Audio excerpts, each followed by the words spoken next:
Blue Jays rotation already broke before it even got going. And that's not exaggeration.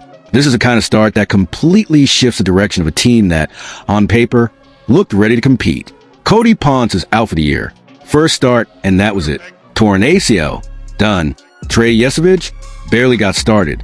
Shoulder issue. Rehab stint in AAA. Shane Bieber and Jose Barrios still haven't come back. And Max Scherzer. Well, Scherzer is a whole different story. Forearm, ankle, the kind of combination that never comes alone. So you look at all of this and think, okay, there's still Dylan Cease. There's still Kevin Gausman. Maybe they can hold it together, but they can't, because when you add everything up, the number shows up, a 4.21 team ERA, and that doesn't carry you through a long season. Now here's the idea that's starting to circulate, and it's not just empty rumor. There's logic behind it. Jose Soriano, 0.84 ERA, 7 starts, leading all of MLB. Pause here, because that number isn't normal. That's not just a good start to the season. That's dominance. That's total control of the game every time he takes the mound. And then comes the question nobody really wants to ask out loud. Is this the kind of move the Blue Jays actually need, or is this desperation showing up early? Because look at the context. The team already has strong names. Cease, Gausman, a healthy Yesovich has upside. Raw talent isn't the issue. But this is where it starts to get complicated. Talent doesn't play when it's injured. And depth, you don't improvise that in the middle of a season. You can survive a few weeks with holes. But when those holes become a pattern, that becomes your identity. And no team trying to make the playoffs survives with an identity built on patchwork. Now, picture this more clearly. You add Soriano to that rotation. Cease, Soriano, Gausman.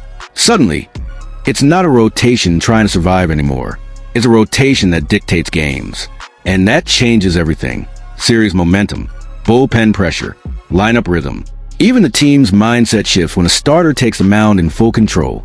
But almost nobody talks about this, the cost. Because there is no scenario where the Angels give up the league's ERA leader cheap.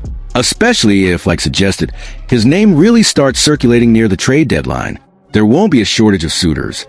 That sounds simple, but it carries market pressure. It means a bidding war. It means the Blue Jays aren't negotiating alone. They're competing with half the league, and that leads to a front office defining choice. Do you pay now, or accept the risk of not getting there? Now stop for a second, because there's a detail here that changes everything. Soriano's rise looks legitimate. This is an inflated ERA from 2 lucky outings. 7 starts start to tell a story, but 7 starts are still 7 starts. And this is the part fans sometimes ignore. What exactly are you buying? The best pitcher in baseball right now? Or a guy having the best short stretch of his career? Because those are 2 completely different things. And the price doesn't separate them. The Angels will sell him as a true ace, a cornerstone, a rotation changer. But internally, the Blue Jays have to answer a tough question. Do we trust this as a foundation or as a bet? And then there's Dylan Cease in all of this. Because not enough people are looking at it this way. Cease doesn't need help to be great. He already is. But baseball isn't about having one ace. It's about sequence. It's about your second guy not letting the level drop. It's about turning 3-game series into real advantages. And right now, the Jays don't have that locked in. So bringing in Soriano isn't about replacing someone. It's about creating elite redundancy. And that wins games in October. But then comes the other side, the human side. Because when you start chasing a move like this, you're sending a message to the roster, to the injured players, to the fan base. We're not waiting for you to come back. And that matters. What happens to Barrios when he returns? And Bieber? And even Scherzer? You're basically saying you're not enough on your own anymore. That might be true, but it still changes the internal dynamic. And a clubhouse isn't a spreadsheet. Now, let's flip the logic for a second. What if the rotation isn't actually the problem? Because yes, the injuries are real. They matter. But 4.21 team ERA also reflects execution, inconsistency, games getting out of hand too early. So here's the uncomfortable question. Does bringing in Soriano fix the issue or just cover it up? Because if the rest of the rotation stays unstable, you just swap one hole for another. Only this one costs more. And then there's timing. Early August. That's the point being mentioned. And by then, a lot can change. Injured players could return. Yesovic could settle in. Scherzer could stabilize. Or things could get worse. That's what makes this decision so delicate. Move too early, you overpay. Wait too long, you lose the season.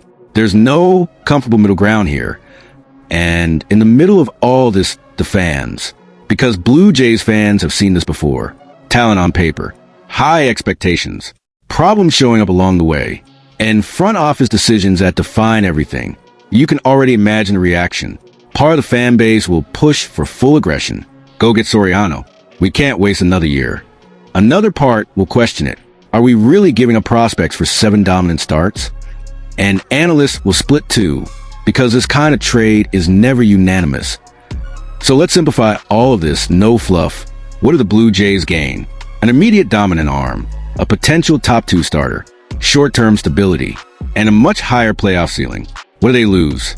Future flexibility, potentially key young pieces. And they take on the risk that Soriano isn't this guy over a full season. And in the end, it all comes back to the same question. What stage is this team really in? Because if the goal is to compete now, for real, not just see what happens.